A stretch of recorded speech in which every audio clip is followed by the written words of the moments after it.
इधर जब धुंधकारी की ये हालत को देखा, वैश्याओं के पास धुंधकारी गया। एक दिन वैश्याओं ने विचार किया कि जब ये अपने माता पिता का नहीं हुआ, पिता को जंगल को भेज दिया, माता को कुएं में गिरने पर विवश कर दिया, तो ये हमारा कब होगा।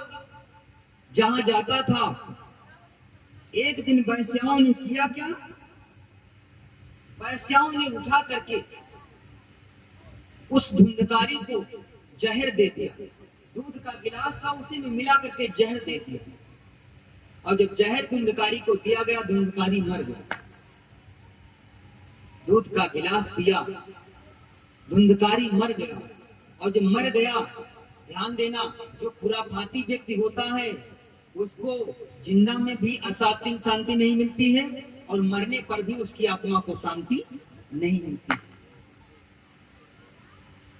जब मर गया, मर करके प्रेत बन गया, क्योंकि उसके कर्म अच्छे नहीं थे, प्रेत बन गया।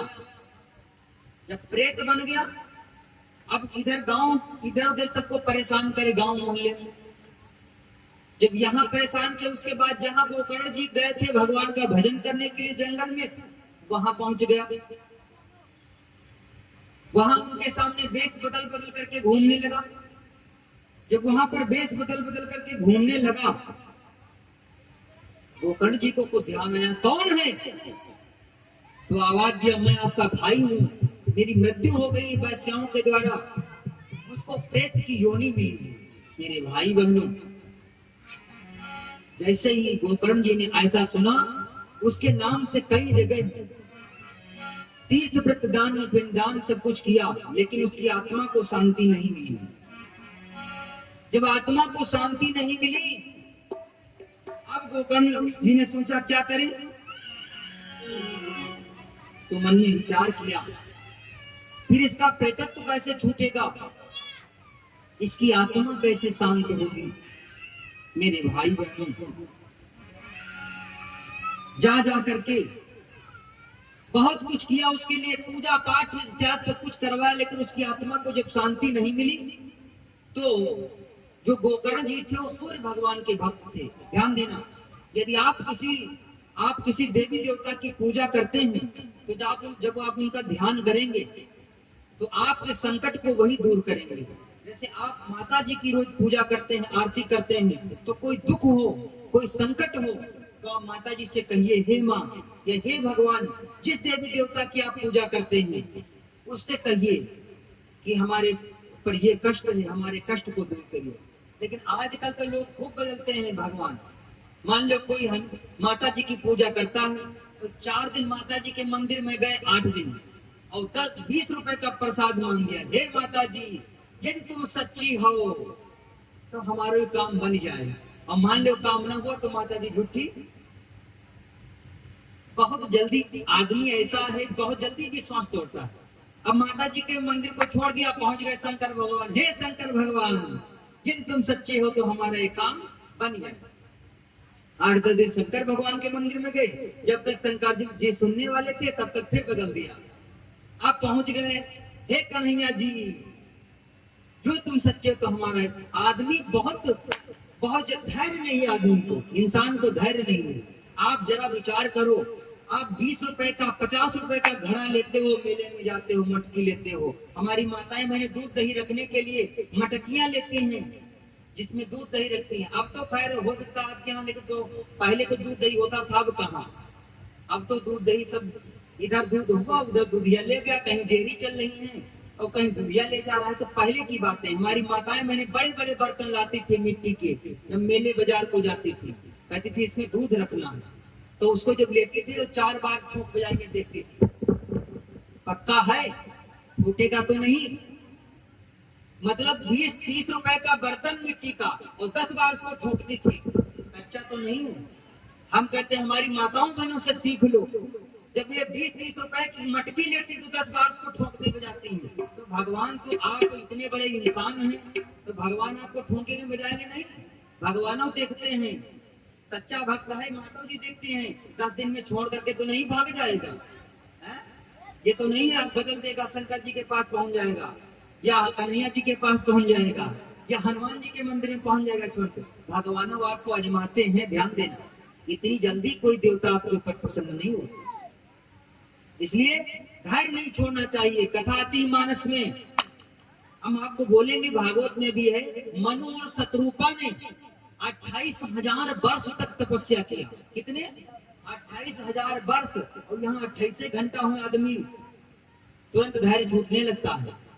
माता जी का 2 दिन व्रत रहा है और जो कहूँगा तुम कुछ बुखार आ जाए, व्रतों रहती माता जी का, तब हो माता जी परेशान करते। अरे वो बुखार तुम्हारा शरीर खराब इसलिए आता है, आदमी को विश्वास नहीं है। हमसे लोग कहते रहते हैं, अभी हम बीच में बीमार हुए थे, लखनऊ में इलाज चला, 4-5 दिन हॉस्पिटल में भर्ती रहे, डेंगू मलेरिया वाला बुखार नहीं चला था, हमको भी हम भी चपेट में आ गए। तो लोगों ने हमसे पूछा, भगवान की कृपा से 4 साल हो रहे हैं, एकादशी का हम व्रत रहते, खैर और तो व्रत हम नहीं रह पाते हैं महाराज जी, लेकिन एकादशी, दोनों एकादशी, एक इस पक्ष की और इस पक्ष की, दोनों एकादशी व्रत रहते हैं। और मैं आपसे बोलूंगा, व्रत आप चाहे एकादशी का व्रत जरूर रहो, इससे बहुत बड़े फायदे हैं, मैं आपको लाभ बोलूंगा, लेकिन व्रत रहो। इस एकादशी के व्रत के फल पर दुर्वासा ऋषि के ऊपर भगवान विष्णु ने अपना चक्र छोड़ दिया था। एक राजा था, व्रत था, और दुर्वासा ऋषि ने उनका अपमान किया, तो भगवान ने दुर्वासा ऋषि को छोड़ करके राजा की मदद की थी। एकादशी व्रत की कथा। तो लोग, हाँ तो मैं एकादशी व्रत रहता हूँ, तो लोगों ने पूछा तुम व्रत रहा, तुम भगवान की पूजो कर, कथा भी सुना, तो तुम काहे बीमार हो जाते? हमने कहा भैया ये बीमारी, अब परेशानी, ये सब आत्मा का, ये सब शरीर की समस्या है, ये तो आती जाती रहेंगी। तो ये धर्म, अपना धर्म नहीं छोड़ना चाहिए। लेकिन यहाँ लोग 28 घंटा को या 2 दिन व्रत रहे तो फौरन सोचते हैं व्रत रहती, पूजो माता जी की कर, तब हो माता जी परेशान की बुखार आ जाता है। धैर्य नहीं छोड़ना चाहिए। कहने का मतलब, जब मेरी माताओं बनो, आप छोटी सी मटकी घड़ा लेते हो, 4 बार उसको ठोक बजा करके देखती हो, कच्चा है पक्का है, कच्चा तो नहीं है। तो भगवानों हम आप सभी को आजमाते हैं कि हमारा भक्त पक्का है, साल 2 साल 5 साल छोड़ तो करके तो नहीं जाएगा, भगवान भी आजमाते हैं। इसलिए कभी भी भगवान के ऊपर से अपना धैर्य नहीं छोड़ना चाहिए। द्रौपदी जी का जब सारे सहारे टूट गए, तब मेरे भगवान का निया करके उनकी लाज बचाई। दुनिया के सहारे झूठे हो सकते हैं, लेकिन मेरा भगवान जब भी आपका दुख पड़ेगा, भले ही थोड़ा देर से आए, लेकिन भगवान आपके दुख को दूर करेगा। खैर, तो गोकर्ण जी ने देखा है, जब इसका उद्धार नहीं हुआ तो गोकर्ण जी सूर्य भगवान की पूजा करते थे। तो गोकर्ण जी ने सूर्य भगवान का ध्यान किया, सूर्य भगवान प्रकट हो गए। उसी समय गोकर्ण ने किया सूर्य का ध्यान, पावन मंत्र प्रयोग से प्रगटे तब भगवान।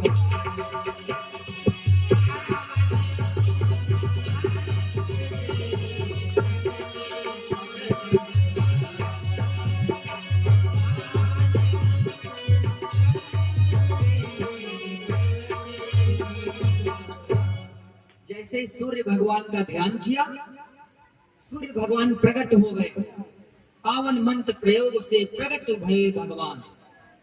आए गोकर्ण, मुझको क्यों याद किया, क्यों मुझको बुलाया है? गोकर्ण ने कहा, बाबा हे सूर्य भगवान, मैंने आपको इसलिए याद किया है, मैंने अपने भाई धुंधकारी के लिए क्या नहीं किया, पिंडदान, पूजा पाठ सब कुछ करवाया इसके नाम से, लेकिन इसका उद्धार नहीं हुआ, उद्धार बता दो। तो सूर्य भगवान ने कहा, बेटा ऐसा कोई भी व्रत पूजा पाठ नहीं है जो इसके प्रेतत्व को छुड़ा सकता है। फिर ऐसा कोई व्रत नियम नहीं, ऐसा कोई व्रत नियम नहीं, कोई साधन नजर न आता।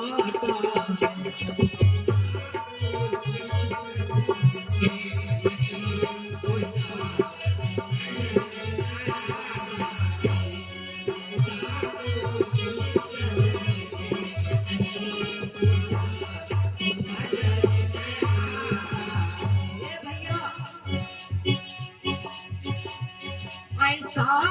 कोई व्रत नेम नहीं,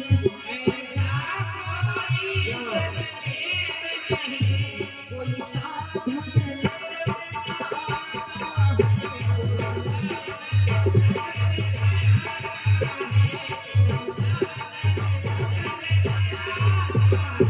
कोई साधन नजर न आता। बोले बेटा जिस चिंता में इतना ध्यान लगाता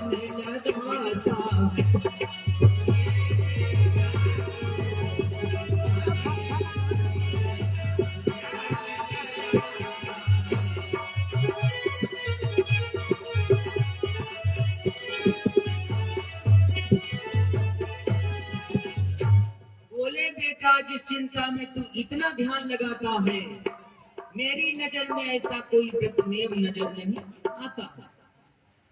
मेरे भाई बहनों, तो कहा फिर कोई तो उपाय होगा। तो सूर्य भगवान ने कहा गोकर्ण, इसके लिए बस एक ही उपाय है। क्या? यदि तुम इसके लिए 1 सप्ताह के लिए 7 दिनों के लिए भागवत की कथा का अनुष्ठान करो, उसी से इसका उद्धार हो सकता है। ये सूर्य भगवान ने बताया।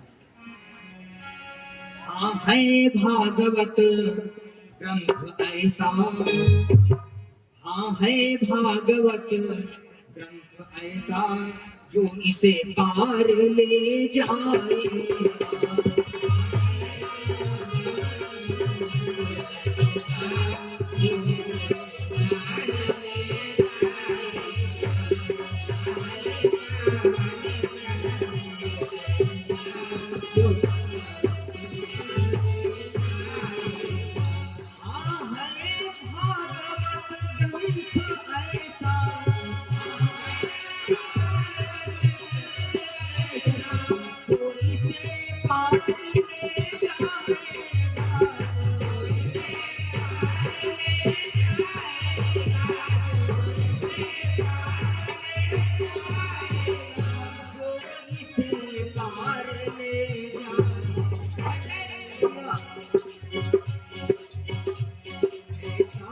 कोई व्रत नेम नहीं, जो बंधन से छुड़ाएगा।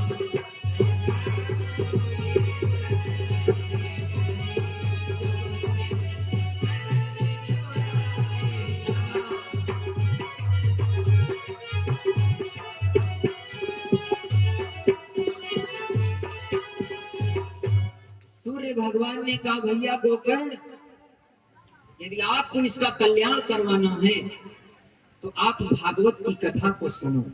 ये फल है भागवत की कथा का, जो आपको कोई नहीं दे सकता, वो श्री भागवत महारानी आपको दे सकती। जो पूजा पाठ व्रत संयम से नहीं मिल सकता, वो भागवत की कथा को सुनने से मिलता। जैसे सूर्य भगवान ने ऐसा कहा, हरम दो कहे कर गमनित हुए श्री दिन कर भगवान, रचा वही गोकर्ण ने शुभ सप्ताह विधान। 7 दिनों की भगवान की कथा का विधान रचा गया, और जिसमें आपने देखा होगा जब भगवान की कथा होती थी तो बांस लगाया जाता है, कहीं कहीं लगता है। उस बांस में 7 गांठें होती हैं और 7 दिन की कथा होती है। तो संतों का ऐसा मानना है कि धुंधकारी उस पर आकर के बैठता है उस बांस में, और प्रत्येक दिन की कथा में हर एक रोज एक गांठ बांस की फटती चली जाती है। 7 गांठें 7 दिन में फट जाती हैं और ऐसे उद्धार हो जाता है। ये संतों का मानना है, क्योंकि प्रेत जो है एक जगह नहीं बैठता, वो चलता रहता है। इसलिए जब गोकर्ण जी ने भगवान की कथा का विधान किया तो एक बांस वहीं पर लगवा दिया और कहा इसी पर तुम चढ़ो उतरो, चढ़ो उतरो। चढ़ने उतरने लगा भगवान की, क्योंकि वो बैठ तो नहीं सकता, जैसे हम आप बैठेंगे ऐसे नहीं बैठ सकता। बैठेंगे तो शुद्ध आत्मा ना बन जाए। तो उसी पर चढ़ने उतरने लगा। 7 दिन तक भगवान की कथा को सुना। 7वें दिन भगवान के यहाँ से विमान आया और विमान में बैठ करके वो पापी धुंधकारी भगवान के यहाँ को प्रस्थान कर गया। बोलो वृंदावन बिहारी लाल की, दुर्गा भगवती मैया की। ये भगवान की कथा का फल है। यदि आपने कोई पाप कर्म भी किए हैं, भगवान की कथा को सुन लिया है, तो आपका जीवन बन जाएगा। इसलिए स्वामी जी कहते हैं, तरस परस मज्जन अरुकाना, तरस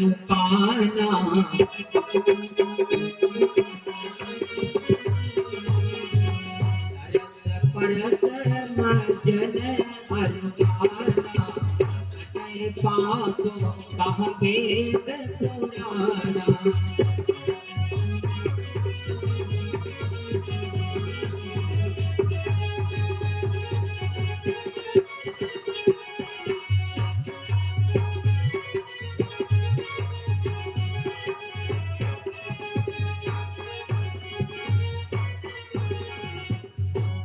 यदि आपने भगवान का दर्शन किया है, भगवान की कथा को सुना है, तरस परस मज्जन अरुपाना, कटे पाप कह वेद पुराना। यदि आपके अच्छे कर्म है, बात वही कर्म पर घूम करके आते हैं मेरे भाई बहन। कर्म मानो धनी बना दो, कर्म घर घर भीख मंगा। हम आप तो एक इंसान हैं, हम आप तो एक इंसान हैं, लेकिन भगवान से भी कर्म बिगड़ गए तो भगवान को भी भोगना पड़ा। वेद व्यास ने भागवत की रचना को किया, सभी 7 पुराण रच डाले, लेकिन उनकी आत्मा को शांति नहीं मिली। नारद जी ने आकर के कहा कि आप भगवान की कथा का निर्माण करो, कथा को रचो, तब जाकर के शांति मिलेगी। ये भी प्रथम स्कंद की कथा।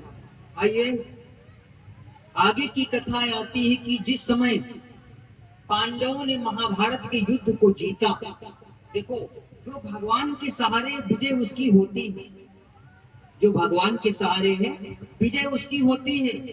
जितनी देर आप भगवान का नाम लेते हैं, भगवान को अपने मन में बिठाए हैं, आपका कोई बाल बांका नहीं कर सकता। 18 दिन तक महाभारत का युद्ध चला मेरे भाई बहनों, लेकिन जैसे ही 18वां दिन पूरा हुआ, भगवान कन्हैया अर्जुन के रथ से उतरे, वैसे ही अर्जुन का रथ और घोड़ा सब जल करके राख हो गए, सब जल करके राख हो गए। अर्जुन ने भगवान कन्हैया से पूछा, कृष्ण ये जल क्यों गया, ये रथ क्यों जल गया, घोड़े क्यों जल गए? मेरे भाई बहनों, भगवान कन्हैया ने कहा, अर्जुन ये आज नहीं, आज के 18 दिन पहले ही जल चुके थे, लेकिन जब तक मैं तुम्हारे रथ पर बैठा था तब तक तुम्हारा रथ सुरक्षित था, और जैसे ही मैंने तुम्हारे रथ से पैर नीचे उतारा, वैसे ही तुम्हारा रथ जल गया। अब आप विचार करो, जिस रथ में मेरे भगवान बैठे हैं, चाहे ये शरीर रूपी रथ हो, चाहे कोई साधारण रथ हो, उसका कोई बाल बांका नहीं कर सकता। तो पूरा महाभारत का युद्ध हो गया, सभी पांडवों में हम मची थी। कोई कहा हमने महाभारत जीता, कोई कहा हमने महाभारत जीता, लेकिन मेरे भाई बहनों, सच बात तो ये थी, जैसे मेरे भगवान कन्हैया ने पैर उतारा रथ से, मैं घोड़ा और रथ सब जल करके राख हो गए। तब जाकर के पांडवों का अज्ञान दूर हुआ कि भगवान कन्हैया जब तक हमारे साथ थे तब तक हम सुरक्षित थे, और जैसे भगवान कन्हैया ने पैर उतारा अपने रथ से, मेरा रथ जल गया। इसका मतलब सब कुछ मेरे भगवान कन्हैया कर रहे थे, सब कुछ भगवान कन्हैया कर रहे थे, तो करते सब भगवान हैं। जैसे ही महाभारत का युद्ध हो गया, दुर्योधन मरने की स्थिति में पड़ा हुआ है। गुरु द्रोणाचार्य का बेटा द्रोणी, जो दुर्योधन का साथी, दुर्योधन की तरफ से लड़ने के लिए आया था। मेरे भाई बहनों, द्रोणी ने मन में विचार किया, होशियार लोग जो होते हैं वो जब कहीं से भी आते हैं तो सुरक्षित स्थान पर, अपने जो निजी स्थान होता है वहां नहीं रुकते हैं। जैसे मान लो कोई जेल में हो, तो जेल वाला आदमी पहले सीधे अपने घर को नहीं आएगा, जेल से छूटेगा ना, वो 1-2 दिन किसी दूसरी जगह बिताएगा।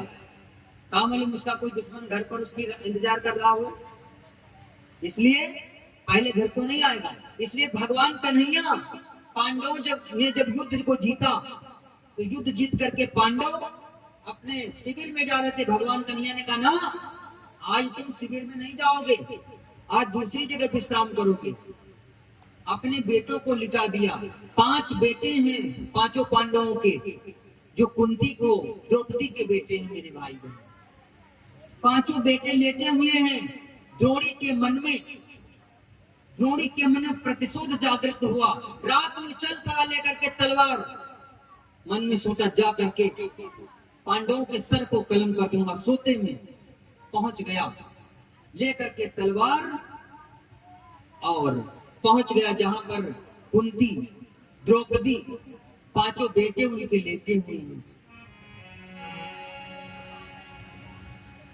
जैसे ही पहुंचा, पड़े हुए थे जिस जगह है पांचाली के पुत्र, जा पहुंचा द्रोणी वही बन करके यमराज।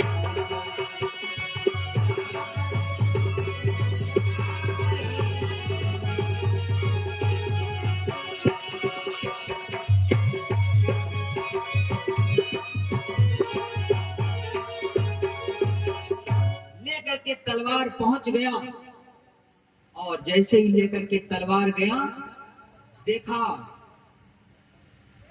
दोनों 5 बेटे पांडवों के सर ओढ़े सो रहे थे।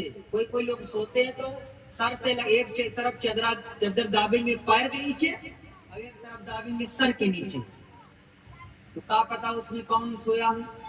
ऐसे ही सो रहे थे 5 बेटे पांडवों के। द्रोणी ने सोचा, द्रोणाचार्य का बेटा है, द्रोणी ने सोचा, उसको अश्वत्थामा भी कहते हैं, द्रोणी और अश्वत्थामा एक का नाम है। तो अश्वत्थामा ने सोचा कि ये 5 पांडव सो रहे हैं, तो अश्वत्थामा ने निकाली तलवार और 5 के सिर को काट दिया। 5 के सर को कलम कर दिया। रक्त की धार बहने लगी, खून की धार बहने लगी। 5 का सर लेकर के चल पड़ा, लेकिन जैसे ही चादर को खोला मेरे भाई बहनों, देखा 5 पांडव नहीं है ना, 5 पांडवों के बेटे।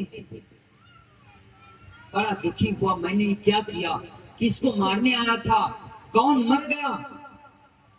बहुत दुखी हुआ, लेकिन अब हो भी क्या सकता है, क्योंकि अश्वत्थामा ने कहा था पांडवों ने कौरवों का विनाश किया है, तो मैं पांडवों के वंश का विनाश कर दूंगा। इसलिए उनके बेटों का भी शीश काट दिया। लेकर के शीश चल पड़ा कहां, जहां दुर्योधन कुरुक्षेत्र मैदान में पड़ा, जहां मैदान में दुर्योधन पड़ा। मेरे भाई बहनों, इधर शिविर में रक्त बहने लगा, शिविर में रक्त बहने लगा। द्रौपदी जैसे ही जगी, देखा खून की धार, रो पड़ी।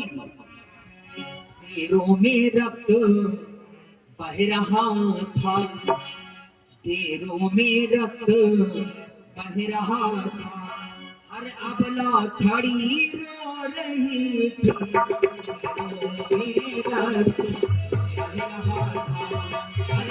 अबला खड़ी रो रही थी। रात बह रहा था, हर अबला खड़ी रो रही थी।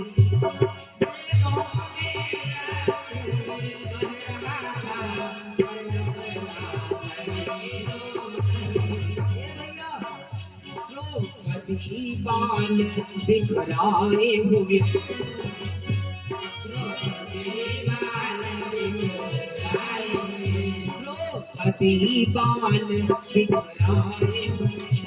लालों पर खपड़ी रो रही थी। बाल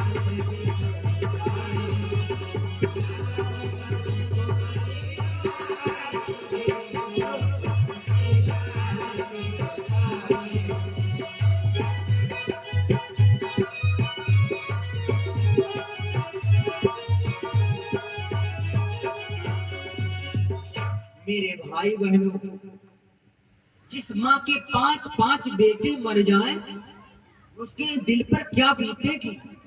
एक बेटा यदि कुछ हो जाता है तो माँ रो रो करके सारा जीवन व्यतीत कर देती है। और यहाँ तो 5-5 बेटे एक माँ के। बेचारी द्रौपदी रोने लगी, भैया कन्हैया को बुलाया, कन्हैया को याद करने लगी। जैसे ही भगवान कन्हैया ने द्रौपदी की पुकार को सुना, मेरे भगवान 2 बार आए हैं। मैंने बोला था एक बार जब द्रौपदी का वस्त्र बढ़ाया, चीर बढ़ाने के लिए आए, और एक बार जब द्रौपदी के 5 बेटों को अश्वत्थामा ने मार दिया। द्रौपदी बुलाने लगी, भैया रो रो करके भगवान कन्हैया को बुलाती है। अरे भैया आए जाओ कृष्ण कन्हैया, तुमका बोलाए रही द्रौपदी। भैया आए जाओ कृष्ण कन्हैया, तुमका बोलाए रही द्रौपदी।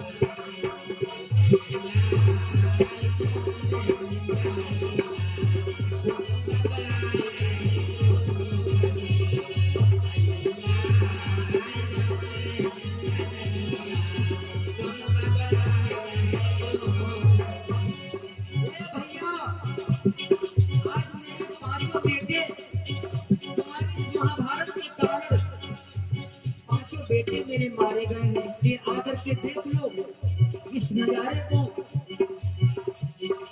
ऐसा दुख मैंने जीवन में कभी नहीं देखा।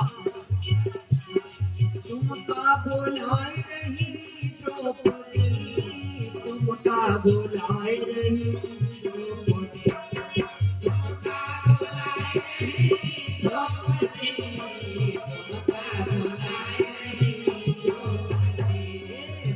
द्रौपदी। आए जाओ तुम्हारे कन्हैया, भैया आए जाओ कृष्ण कन्हैया, बोलाए रही द्रौपदी।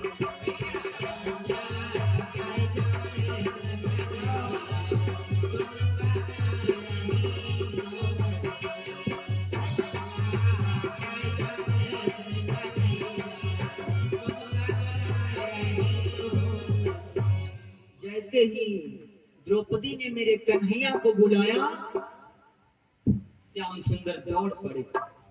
मेरी बहनों माताओं, ऐसा कौन भाई होगा जो अपनी बहन पर कष्ट पड़े और भाई दौड़ करके ना आए। जब भाई को कोई बहन बुलाती है तो उसके भैया चाहे जहां हो दौड़ करके आ जाते हैं। आपने देखा होगा सावन में एक त्योहार पड़ता है जिसको कहीं कहीं गुड़िया बोलते हैं। नाग पंचमी वाला जब त्योहार होता है, हर बहन उस दिन अपने भाई की राह में रहती है, इंतजार में रहती है। फिर थोड़ी सी भी देर हो जाए तो हर बहन के मुख से ही निकलता है, मेरे भैया आते ही होंगे, भले ही कहीं देर हो गई हो लेकिन आएंगे जरूर। हर बहन यही कहती है। और यदि नहीं आ पाते हैं तो बहन, हर मेरी माँ बहन बेटी यही मन में सोच करके संतोष कर लेती है कि जरूर कोई मजबूरी होगी हमारे भैया के पास में, इसीलिए मेरे भैया नहीं आ जा पाए हैं। हर माँ बहन बेटी यही सोचती है, क्या कि भैया आए नहीं। नहीं आते तब सोचती है हर बहन, अरे भैया आए नहीं, कौनो मजबूरी हुई है।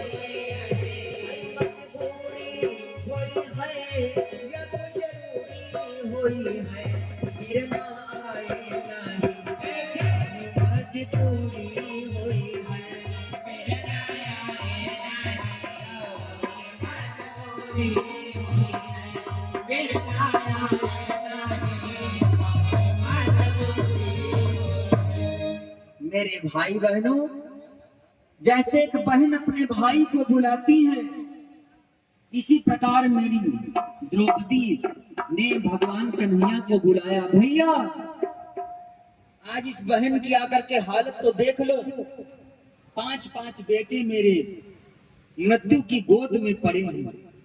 मेरे भाई बहनों, जैसे ही द्रौपदी की इस पुकार को सुना, भगवान कन्हैया फौरन आ गए। जैसे ही कन्हैया को देखा, बोले कन्हैया देख लो आकर के।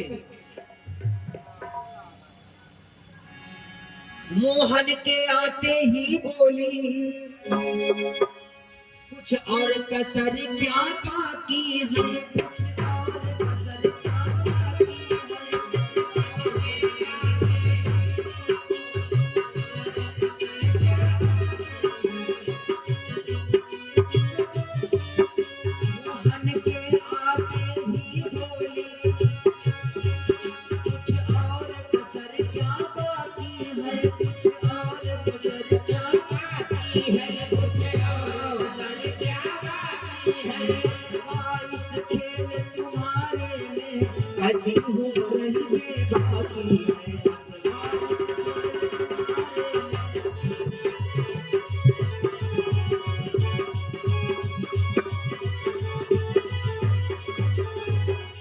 जैसे ही कन्हैया आए, बोली भैया देख लो अभी कुछ और कसर बाकी रह गई है क्या। मेरे भाई बहनों रो रो करके जैसे ही ऐसा हाल देखा मेरे कन्हैया ने द्रौपदी का, मेरे भगवान ने कहा, दे द्रौपदी ठीक है, ऐसी बात है तो तेरे लिए अभी तेरे इन लाल के हत्यारों को ला करके बांध करके तेरे सामने भी पेश कर दूंगा। प्रभु बोले यदि ठीक है पर कुछ करो विचार, नहीं किसी के भाग्य पर मेरा कुछ अधिकार। द्रौपदी ने कहा मेरे 5 बेटे मारे गए। भगवान कन्हैया ने कहा शुक्र मनाओ, भगवान का धन्यवाद दो, यदि आज पांडवों को मैंने न रोका होता तो शायद पांडवों की लाशें पड़ी होती, यदि पांडव यहाँ इस डेरे में विश्राम किए होते। इसलिए भगवान कन्हैया ने कहा किसी के भाग्य में मैं कुछ नहीं हस्तक्षेप कर सकता। हाँ यदि ऐसी बात है तो मैं तेरे इन बेटे के हत्यारों को अभी ढूंढ करके लाता हूँ। अर्जुन बोले ठहरो भद्रे, मैं अभी नीच को लाऊंगा।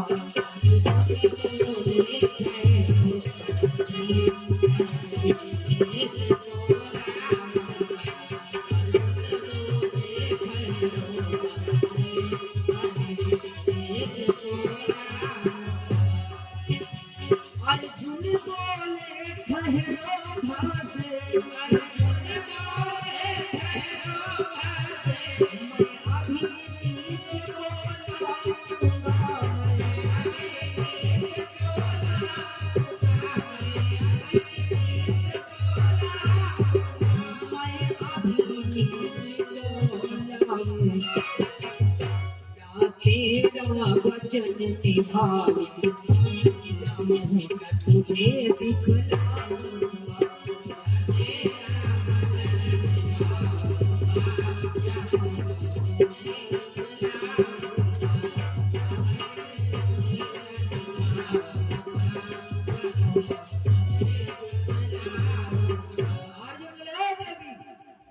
यदि मैं इन भुजाओं में मेरी ताकत है, जैसे मैंने अभिमन्यु के कातिल जयद्रथ को मैंने प्रण किया था, या तो सूर्योदय तक मैं अपने प्राणों की बलि दे दूंगा, आत्महत्या कर लूंगा या जयद्रथ को मार दूंगा। इसी प्रकार जाओ, ये गांडीवधारी अर्जुन का प्रण है। मैं तेरी बेटे के अभी जो तेरे बेटे के हत्यारे हैं उनको ढूंढ करके मैं अभी लाता। मेरे भाई बहनों चल पड़े अर्जुन ढूंढने के लिए। जैसे ही देखा, यह कहकर अर्जुन और कृष्ण चल पड़े तलाश लगाने को। मायापति को क्षण भी न लगा उनका ऋण भी भुगताने को। भगवान कन्हैया और अर्जुन साथ में गए। जैसे ही पहुंच गए जहां पर द्रोणी खड़ा हुआ है, फौरन भगवान कन्हैया ने कहा, अर्जुन ये द्रोणी खड़ा हुआ है तुम्हारे बेटों का हत्यारा। मेरे भाई बहनों, जैसे ही देखा द्रोणी ने एक बाण अर्जुन पर छोड़ा, उस बाण का काट अर्जुन के पास भी नहीं है। भगवान कन्हैया ने मेरे देखा ये बाण अर्जुन को लग जाएगा, मेरे श्याम सुंदर उस बाण के आगे खड़े हो गए। बाण भगवान कन्हैया को स्पर्श करके वापस हो गए। अब इधर दसों दिशाओं में हाहाकार मचने लगा।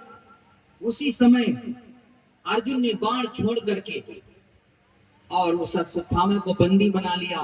ला करके अश्वत्थामा को द्रौपदी के सामने खड़ा कर दिया। ले द्रौपदी, तेरे बेटे का हत्यारा तेरे सामने खड़ा। जैसे ही देखा, भीम ने गदा को लहराते हुए कहा, दुष्ट, तूने मेरे बदले में प्रतिशोध के लिए मेरे बेटों को मार दिया। अरे तेरी लड़ाई मुझसे थी, तेरी दुश्मनी मुझसे थी, तूने मेरे बेटों को क्यों मारा? मेरे भाई बहनों, लेकिन अब द्रोणी कुछ नहीं बोल रहा है। गरज रहा था शीस पर यूं ही काल कराल, पानी पानी था वहां स्वयं द्रोण काला। बेचारा बंधन में बंधा हुआ वहीं पर खड़ा है। पांचाली ने जैसे ही देखा,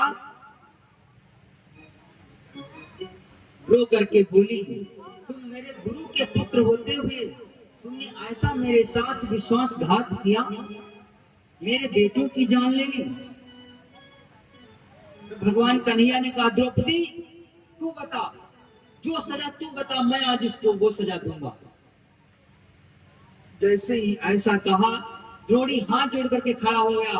अब तो मैं आपका बंदी हूं, चाहे आप मारो चाहे मुझको छोड़ दो, तो सब आपके बस में है।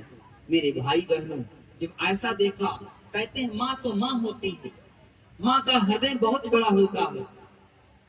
इसलिए द्रौपदी को दया आ गई, द्रौपदी को दया आ गई और द्रौपदी ने कहा, यदि ऐसे मेरे चरण ये कह रहा है तो इसको क्षमा कर दिया जाए। भगवान कन्हैया ने कहा, धन्य है द्रौपदी, भला कोई किसी के बेटों को मारे और कोई की क्षमा कर सकता है, वो भी 5-5 बेटे। लेकिन द्रौपदी ने कहा, जहां पर मेरे बेटे मारे गए हैं, यदि ये भी मारा जाएगा तो मुझ में और इसमें अंतर क्या रह जाएगा। इसलिए ममता जाग उठी मेरे भाई बहनों द्रौपदी की। द्रौपदी ने क्षमा कर दिया। लेकिन अर्जुन ने, द्रोणी के शीश में एक मणि थी, उस मणि को निकाल दिया। द्रोणी जो था आज भी अमर है। 7 लोग दुनिया में अमर हैं, आज भी 7 लोग आज भी दुनिया में अमर हैं। हनुमान जी, अश्वत्थामा, परशुराम, बलि, व्यास, ये और परशुराम, ये 7 लोग आज भी अमर हैं, अमृत को प्राप्त हुए थे। तो उसके जो शीश में मणि थी, मणि को निकाल लिया भीम ने। मणि की कथा बड़ी विचित्र है, कई मणियां हैं। चूड़ामणि की कथा मानस में आती है। एक श्यामंतक मणि है जो भगवान कन्हैया के पास में थी, और एक मणि द्रोणी के शीश में थी। तो भगवान कन्हैया ने कहा, इसकी सजा यही है कि इसकी मणि को निकाल लिया जाए। मेरे कन्हैया ने उसकी मणि को निकाल लिया। द्रोणी का सिर चीर कर मणि को लिया निकाल, लज्जित नीचा सर किए निकल गया चंडाल। चल पड़ा, चला गया। लेकिन अभी प्रतिशोध नहीं चुका, प्रतिशोध नहीं चुका। भगवान कन्हैया शांति से बैठ नहीं पाए थे। देखो मेरे भाई बहन, बदले की आग बड़ी खराब होती है। जैसे आपने हमको कष्ट दिया तो आदमी ताक में रहता है कि हम भी जब दांव पाऊं इन पर आक्रमण करें, जब दांव पाऊं तब आक्रमण करें। हर आदमी बदले के तो सोचता रहता है, कैसे बदला लें, कैसे बदला लें। तो द्रोणी ने देखा, लज्जित हो गया। भगवान जो अभिमन्यु थे, अभिमन्यु की पत्नी है उत्तरा। अभिमन्यु तो मारे गए युद्ध में, लेकिन उत्तरा गर्भित अवस्था में है। तो परीक्षित जी गर्भ में हैं। द्रोणी ने सोचा क्यों ना हम ब्रह्मास्त्र को छोड़ दें और जो उत्तरा के गर्भ में बेटा पल रहा है उसको भी नष्ट कर दें। अब ना पांडवों के बेटों को मैंने मार दिया तो उत्तरा के जो गर्भ में भी है उसको भी मार दूं। ये होता प्रतिशोध मेरे भाई बहनों। इसलिए जैसे ही बाण को छोड़ा, यो कहकर भगवान ने किया भी उसका पान, जले हुए उस गर्भ में डाले फिर से प्राण। जैसे द्रोणी ने इतना देखा, उत्तरा के गर्भ पर द्रोणी ने ब्रह्मास्त्र को छोड़ दिया। उत्तरा का गर्भ जलने लगा। उत्तरा ने भी भगवान कन्हैया को याद किया, हे मामा आ जाओ, मेरी जान भले ही चली जाए लेकिन जो मेरे गर्भ में पल रहा है उसकी जान न जाने पाए, उसको तो भला बचा लो। मेरे प्रभु अंतर्यामी हैं, मेरे कन्हैया अंतर्यामी, मेरे भाई बहनों। जैसे उत्तरा ने बुलाया, भगवान कन्हैया ने ध्यान रख करके देखा तो द्रोणी ने ब्रह्मास्त्र को छोड़ दिया है उत्तरा के गर्भ में। मेरे भगवान कन्हैया छोटा सा रूप बना करके, भगवान अपने भक्त के लिए क्या नहीं करते हैं, सब कुछ करते हैं मेरे भाई बहन। छोटा सा रूप बना करके भगवान उत्तरा के पेट में प्रवेश कर गए और जाकर के पेट में ब्रह्मास्त्र को पेट में ही जला दिया और उत्तरा के गर्भ की रक्षा की। प्रेम से लोग वृंदावन बिहारी लाल की, सावरे सरकार की। ये परीक्षित जी थे। उत्तरा के गर्भ से परीक्षित जी का जन्म हुआ। कब जाकर के परीक्षित जी की रक्षा मेरे भगवान कन्हैया ने किया। ऐसे मेरे प्रभु श्याम सुंदर हैं। आइए, परीक्षित जी का जन्म हुआ, पांडवों की खुशियां मनाई जा रही हैं, बड़े ही सब प्रसन्न चित्त हैं। और जब हमारे यहाँ पुत्र का जन्म होता है तो हमारी माताएं बहनें बड़ी प्रसन्न होती हैं। आइए, एक छोटा सा भाव माताओं बहनों को हम श्रवण करा दें।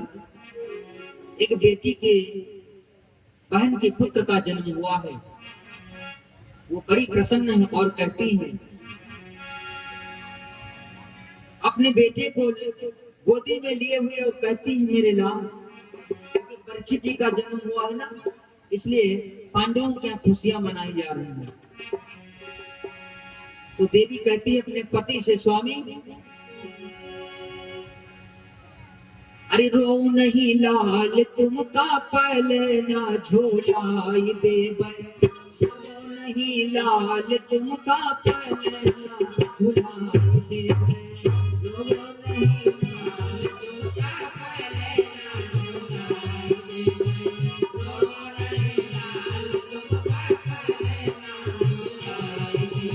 अपने बेटे को गोदी में लिए है और खिला रही अपने बेटे को, कहते मेरे लाल पलना झूलाई देबै, गोदिया खेलाई देबै, पलना झूलाई देबै, गोदिया खेलाई देबै, पलना झूलाई देबै, गोदिया खेलाई देबै, रो नहीं लाल तुमका पलना झूलाई देबै, रो नहीं लाल तुमका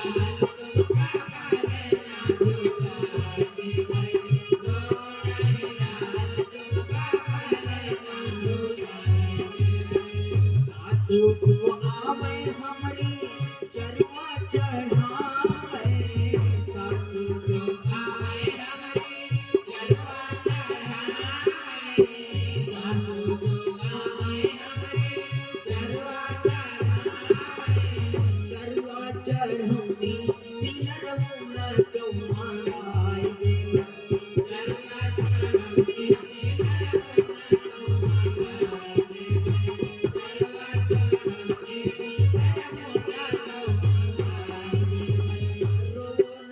लाल तुमका पलना झूलाई देबै, रो नहीं लाल तुमका पलना झूलाई देबै, रो नहीं लाल तुमका पलना झूलाई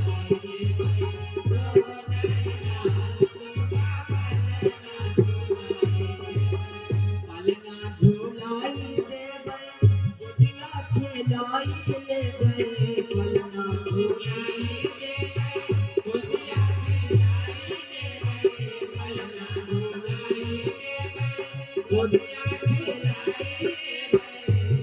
नहीं लाल तुमका पलना झूलाए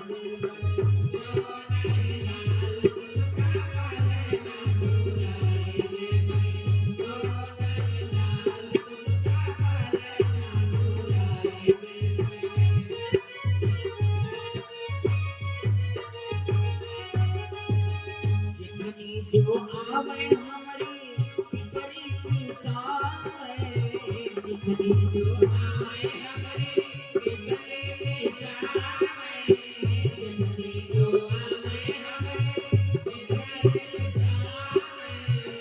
बड़ी की समी दे सरमुन को बढ़ाई दे गए बड़ी की समी दे सरमुन को बढ़ाई दे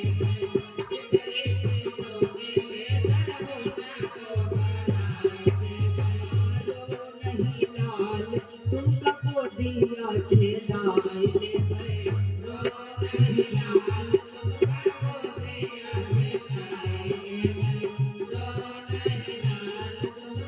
दिया खेलाए नंदी जो आवे हमारी छठिया धरावे नंदी जो आवे हमारी छठिया धरावे नंदी जो आवे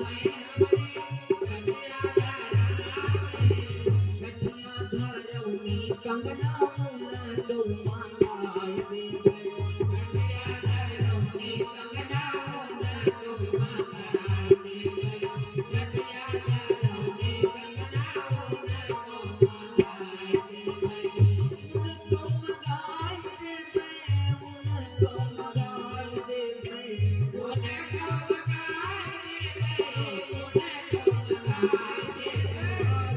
नहीं लाल तुमका पलना झूलाए दे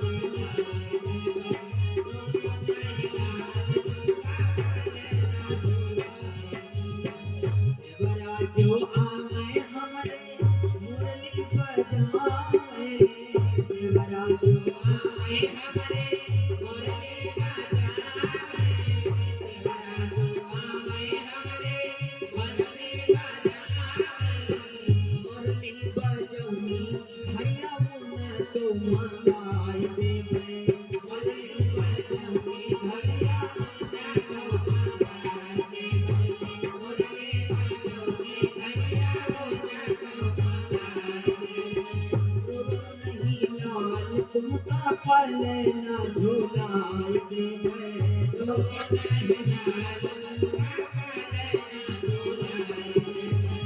पलना झूलाए देवे उल्लुआ झूलाए देवे पलना झूलाए देवे झूलुआ झूलाए देवे रो नहीं लाल तुमका पलना झूलाए देवे रो नहीं लाल तुमका पलना झूलाए देवे रो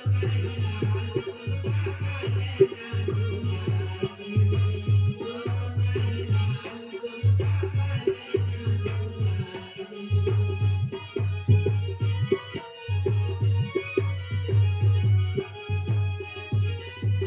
झूलाए देवे